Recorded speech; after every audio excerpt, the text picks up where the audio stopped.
Good morning, students. How are you all? Hope all is well. And dear students, today I am going to start a new exercise in history for class 6. Dear students, the name of this exercise is Vedic Age. आप लोगों को मैंने पिछले chapter में है ना Indus valley civilisation, जिसमें Harappa civilisation, Mohenjodaro civilisation, इन सब चीज़ों के बारे में पढ़ाया था। अब इस वीडियो में हमें वैदिक एज के बारे में बात करेंगे। वैदिक एज क्या होता है ना, इसके अंतर्गत क्या क्या चीज़ आते हैं, इन सब चीज़ों के बारे में हम लोग पढ़ेंगे। ठीक है। After the decline of Indus civilization, जब इंडस सिविलाइजेशन क्या हो गया, समाप्त हो गया, a new culture and civilization emerge, तो हमारे देश में नया कल्चर और नया सिविलाइजेशन आया। In India with the coming of Aryans, जब आर्यन लोग आए, ये आर्यन लोग कौन थे, कहाँ से आए, आगे मैं बताऊंगा। तो जब आर्यन लोग आए तो यह एक नया सभ्यता और नया कल्चर, नया संस्कृति लेकर आया। This civilization developed in the north west part of India, यह सिविलाइजेशन कहाँ डेवलप हुआ, तो भारत के नॉर्थ वेस्ट पार्ट में। And spread gradually to the rest, और बाकी पूरे देश में यह धीरे धीरे क्या हुआ, फैलता चला गया। This can to be known as Vedic civilization, और यही सिविलाइजेशन को क्या कहा जाता है, वैदिक सिविलाइजेशन कहा जाता है। Different cultures were developing at the same time in other part of India, और जिस समय हमारे भारत में वैदिक सिविलाइजेशन डेवलप हो रहा था, विकसित हो रहा था, उसी समय हमारे देश के बहुत अलग अलग पार्ट्स में जो है कई सारे जो है कल्चर भी डेवलप हो रहे थे, जैसे neolithic age, chalcolithic age, megalithic है ना कल्चर, ये सब है ना पनप रहा था, वजूद में आ रहा था हमारे देश के अलग अलग पार्ट में। जैसे आपको डेक्कन, जो हमारा साउथ का पार्ट है, वहाँ है ना Rajasthan, Kashmir and southernmost part of India. The main source of information about these cultures are grave burial that has been discovered, है ना, यह इसकी वैदिक सिविलाइजेशन का है ना डिस्कवरी करने में, इंफॉर्मेशन प्राप्त करने में सबसे ज़्यादा इम्पोर्टेंट रोल किसका है, तो ग्रेव ब्यूरियल, कब्र को जब खोदा गया, कब्र को जब है ना दोबारा से खोदा गया, तो उससे जो हम लोग को अवसाद प्राप्त चला, वही चीज़ क्या है, हम लोगों को है ना इसके बारे में इंफॉर्मेशन देता है। चलिए अब बात करते हैं आर्यंस कौन थे, कहाँ से आए थे। ठीक है, जिसका जिक्र मैंने आपको पहले किया कि जब आर्यन लोग आना शुरू किए तो वो क्या हुआ, हमारे देश में वैदिक है ना कल्चर और सिविलाइजेशन की शुरुआत हुई। तो ये आर्यंस लोग कौन थे, the Aryans who arrived in India were probably from central Asia, ऐसा माना जाता है, ऐसी संभावना व्यक्त की जाती है कि जो आर्यंस लोग हमारे देश में आए थे वह कहाँ से आए थे, सेंट्रल एशिया से आए थे। They migrated to different parts of the world, वो लोग जो है आर्यंस लोग दुनिया के अलग अलग पार्ट में माइग्रेट कर गए, दुनिया के अलग अलग पार्ट में, अलग अलग इलाका में चले गए। Perhaps in search of fertile pastoral land, वह क्यों गए, तो देखो वह है ना फर्टाइल है ना उपजाऊ भूमि की, जो ज़्यादा उपज देने वाला लैंड है उसकी तलाश में, पेस्टोरल लैंड पशु को चारा मिले वैसे जगह की तलाश में वो लोग क्या किए, एक जगह से दूसरे जगह पलायन कर गए, माइग्रेट कर गए। या दूसरा रीजन ये भी है ना ये भी जो है ना संभावना व्यक्त की जाती है कि पॉपुलेशन बहुत इंक्रीज हो गया, तो वहाँ से आर्यंस लोग माइग्रेट करना शुरू कर दिए। Some of this people move to Syria, उसमें से कुछ लोग सीरिया चले गए, कुछ मेसोपोटामिया, कुछ मिडिल ईस्ट में आके बस गए। सब मूव टुवर्ड्स यूरोप, कुछ लोग यूरोप भी चले गए। ये सब लोग कहाँ से, सेंट्रल एशिया से दुनिया के सारे कोना में फैल रहे हैं, है ना। और जो ग्रुप हमारे भारत में आया उसे हम लोग इंडो आर्यंस के नाम से जानते हैं। ठीक है, क्या नाम से जानते हैं, इंडो आर्यंस। दे रिच नॉर्थ वेस्ट इंडिया, यह हमारे देश में कहाँ पे आया, तो नॉर्थ वेस्ट साइड में आया, है ना कि है ना through the Hindu Kush mountain, Hindu Kush mountain से होकर नॉर्थ वेस्ट में ये आर्यंस लोग हमारे देश में आए। ठीक है, वैदिक एज को अब वैदिक एज कितना से कितना ईस्वी तक, कितना से कितना ईस्वी पूर्व तक, BCE तक, है ना, वैदिक एज माना जाता है। तो देखो 2500 से 1500 BCE यह हड़प्पा सिविलाइजेशन का टाइम था, और 1500 से 500 तक यह वैदिक एज माना जाता है। और वैदिक एज आगे हम पढ़ेंगे अभी इसके बारे में डिटेल से। In Indian history the period between 1500 to 500 BCE is often referred to as Vedic age. हमारे देश में, भारत में 1500 से 500 BCE तक जो एज है यह वैदिक एज के नाम से जाना जाता है। Most of information of this period comes from the वैदिक लिटरेचर। अब ये सब हम लोगों को कहाँ से पता चला? तो जो वैदिक एज में जो लिटरेचर लिखे जाते थे उन सब से हमें यह एज की, यह अवधि के बारे में पता चला। The Vedic age can be divided into two types, है ना। वैदिक एज को दो पार्ट्स में डिवाइड किया गया। अर्ली वैदिक एज जो 1500 से 1000 BCE तक माना जाता है, एंड लेटर वैदिक एज जो 1000 से 500 BCE तक माना जाता है ना। तो दो, है ना, पार्ट्स में डिवाइड कर दिया वैदिक एज को। वैदिक एज को अर्ली वैदिक एज और लेटर वैदिक एज।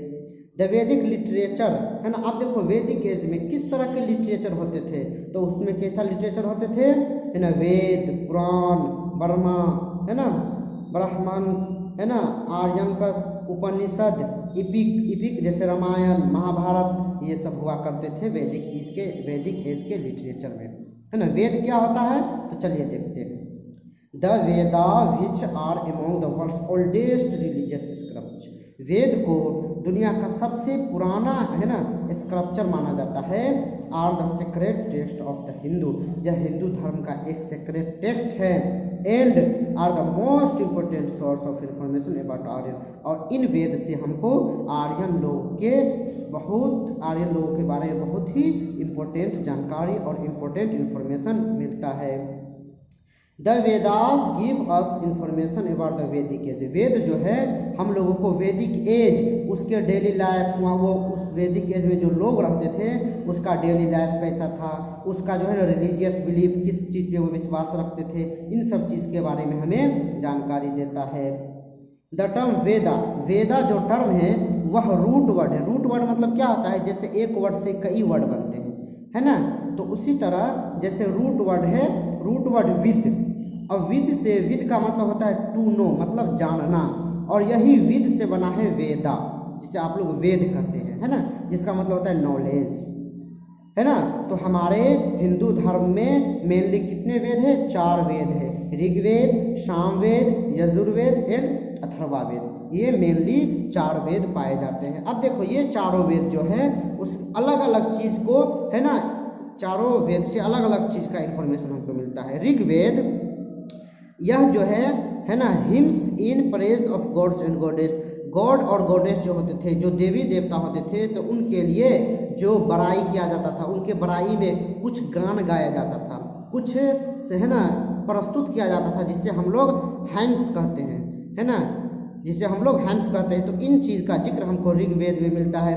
इसे अर्लिक वैदिक, है ना, अर्लिक वैदिक एज में ऋग्वेद को रखा गया है, जबकि सामवेद में rearrangement of Rigveda for musical, है ना, रेंडरिंग। और वो जो हैम्स लिखे जाते थे, जो गान प्रस्तुत किए जाते थे, उसको म्यूजिकल की तरह अरेंज कर दिया गया है, किसमें? सामवेद में। जबकि यजुर्वेद में जो गॉड गॉडेस को बलि चढ़ाया जाता था, उन सब चीज़ का जिक्र आपको यजुर्वेद में मिलेगा। अथर्ववेद में, है ना, जादू टोना, किसी को अपने वश में करना, है ना, जादू वगैरह के बारे में आपको अथर्ववेद में मिलेगा। सामवेद, यजुर्वेद, अथर्ववेद, इन चीज़ों वेद को, है ना, लेटर वैदिक एज में रखा गया है। ठीक है, हम कुछ अब ऋग्वेद के बारे में पढ़ते हैं। Among the Vedas the Rigveda is oldest. जितने भी वेद है उन सभी वेद में सबसे पुराना वेद कौन है? Rigveda.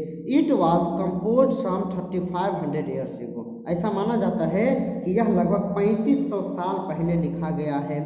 It contains 1020 and hymns, है ना, यह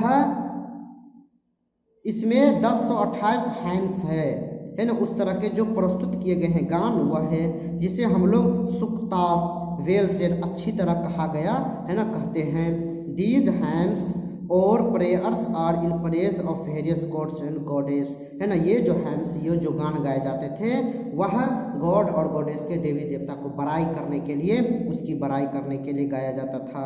सम of the important gods mentioned, Rigveda में कुछ, है ना, गॉड और गॉडेस का नाम ये जो मेंशन किया गया, जैसे अग्नि, इसे फायर, गॉड ऑफ फायर, आग का देवता माना जाता था।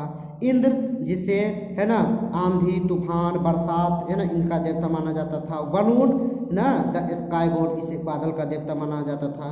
These hymns were composed by sage, ये जो हैम्स है इनको किसने कंपोज किया, किसने लिखा, तो जो ऋषि मुनि होते थे उन्होंने इन चीज को लिखा था। Initially Rigveda was not written but was passed orally, अच्छा पहले ज़माना में तो लिखने का कोई सोर्स था नहीं, तो इसको नहीं लिखा जाता था, इसको पास किया जाता था। जैसे आज हमको इतना वेद, इतना मंत्र याद है, तो हम अपने जो मेरा स्टूडेंट था उसको सिखा दिए। It was written down several countries after it was first compose, है ना। तो यह लेकिन क्या हुआ, तो इसी तरह क्या हो जाता था, ओरली पास किया जाता था। हम अपने स्टूडेंट को बोले कि इसको आप अच्छी तरह याद रखना, फिर वह आने वाले अपने स्टूडेंट को, अपने जो है ना, जो है सो इन लोगों को कहा, इसी तरह पास होता था। लेकिन सेवरल, कहना सेंचुरीज आफ्टर, लेकिन कुछ सेंचुरी के बाद यह सबसे पहले लिखा गया। बिफोर डैट, इससे पहले वैदिक teachers taught the student to recite and memorize each word, syllable and sentence correctly and with great care। तो इससे पहले जो वैदिक टीचर होते थे, जो वेद पढ़ाने वाले शिक्षक होते थे, वह अपने स्टूडेंट को स्ट्रिक्टली याद करने के लिए कहते थे, उसको इसके सारे वर्ड, सारे सिलेबल, सारे सेंटेंस अच्छी तरह से और बिल्कुल मजबूती की तरह से याद करके रखने के लिए कहते थे। Most of the hymns were composed learned and taught by man, जो है ना ऋग्वेद के ज़्यादातर जो हिम्स थे वह जो है ना आदमी के द्वारा लिखा गया, सीखा गया और कहा गया। But there are few that were composed by womens, है ना, लेकिन कुछ ऐसे भी हिम्स हैं जो वुमेन के द्वारा भी लिखा गया है। ऋग्वेद को, है ना, कितने वॉल्यूम है ऋग्वेद का, तो 10, जिसे हम लोग मंडल कहते हैं, ठीक है। वॉल्यूम होता है ना, वॉल्यूम 1 2 3, तो जिसे हम लोग मंडल कहते हैं, तो इस तरह ऋग्वेद के 10 मंडल है, ठीक है। अब बात करते हैं Samaveda. Samaveda is mostly arrangement of Rigveda for musical, है ना, रेंजरिंग। जो ऋग्वेद में लिखा हुआ है, जो हिम्स वगैरह लिखा है, तो इसको जब म्यूजिकल तरह से रीअरेंज कर दिया गया, किसमें रीअरेंज किया गया, तो सामवेद में। This means that the hymns of Rigveda were arranged with pause and repetition to show how it was supposed to sound when recited out musically। उसमें यह इसीलिए मेंशन किया गया कि अगर कोई हिम्स को हम लोग पढ़ते हैं तो इसे किस तरह उच्चारण किया जाए, इसको किस तरह गाया जाए, इसको किस तरह गॉड गॉडेस के सामने गाकर प्रस्तुत किया जाए, तो यह चीज़ सामवेद में मेंशन किया गया है। जबकि यजुर्वेद, है ना, comprise of sacrificial prayers for certain religious, है ना, यजुर्वेद में कुछ रीति रिवाज, है ना, बलि चढ़ाना, कुर्बानी देना, इन सब चीज़ों के बारे में जिक्र किया गया है। अथर्ववेद कंसिस्ट ऑफ, है ना, चार्म्स, इनसे, जबकि अथर्ववेद में क्या है, वह जादू टोना, वशीकरण, किसी अपने वश में करना, है ना, इंसेंटिनस, यह क्या होता है ना, जादू टोना का एक स्पेल होता है। इन सब चीज़ के बारे में जिक्र किया गया है, ठीक है। आप देखिए, तो इस तरह मैंने आप लोग को चारों वेद के बारे में पढ़ाया। इसके अलावा भी द ब्राह्मण्स एंड कॉम, है ना, कमेंट्रीज ऑन द वैदिक हैम्स, जो है ना ब्राह्मणास जो लिखा गया है, वह जो है वेद के जो हिम्स है, जो हिम्स वगैरह है, उसके बारे में टिप्पणी करता है। द अरण्या, है ना, Aranyakas and Upanishad are spiritual interpretation of the Veda, जबकि, है ना, अरण्याक्स और उपनिषद जो है वह वेद का धार्मिक प्रस्तुतिकरण करता है, धार्मिक चीज़ को व्यक्त करता है। ऑल्सो रिफर्ड एज वेदांता, है ना, जिसे, है ना, वेदांता में भी रेफर किया गया। Vedanta the end of Veda, जिसे वेद का समापन माना जाता है। As they are assumed to be the concluding portion of Vedas, जिसे वेद के कंक्लूडिंग पोर्शन में माना जाता है। इसके अलावा Puranas are the Hindu religious text that narrated the history of the world from destruction, है ना, जो पुराण है, वेद पुराण, आप लोग सुनोगे ना पुराण, तो पुराण में क्या है, हिंदू धर्म के, है ना, हिस्ट्री को, पूरे दुनिया का कैसे क्रिएशन हुआ, दुनिया कैसे बना, कब कब दुनिया में डिस्ट्रक्शन आया, इन सब चीज़ों का जिक्र पुराण में किया गया है। इसके अलावा, है ना, जेनियोलॉजीज मतलब होता है फैमिली ट्री और लिनेज, जो, है ना, फैमिली ट्री होते हैं, किस तरह के वनस्पति, किस तरह के पेड़ पौधे पाए जाते हैं, इसके कितने ग्रुप होते हैं, इन सब के चीज़ के बारे में पुराण में जिक्र किया गया है ना। ऑफ किंग, हीरोज, सेज, ऋषि मुनि, राजा, है ना, इन सब की चीज़ के बारे में डिस्क्राइब किया गया है। हिंदू कॉस्मोलॉजी मतलब हिंदू कॉस्मोलॉजी फिलोसफी, तो कॉस्मोलॉजी बोलते हैं कि हिंदू धर्म के अनुसार दुनिया किस तरह डेवलप हुआ, दुनिया किस तरह बना, ये सब चीज़ आप लोगों को इसमें, है ना, पुराण में देखने को मिलेगा। तो यह वेद और कुछ लिटरेचर का मैंने आप लोगों को इसके बारे में पढ़ाया। अब हम अगले वीडियो में, है ना, इस जो लिटरेचर होते थे तो किस तरह के लैंग्वेज होते थे, इन सब के बारे में बात करेंगे। अभी के लिए इतना ही। Thank you very much. Goodbye to all.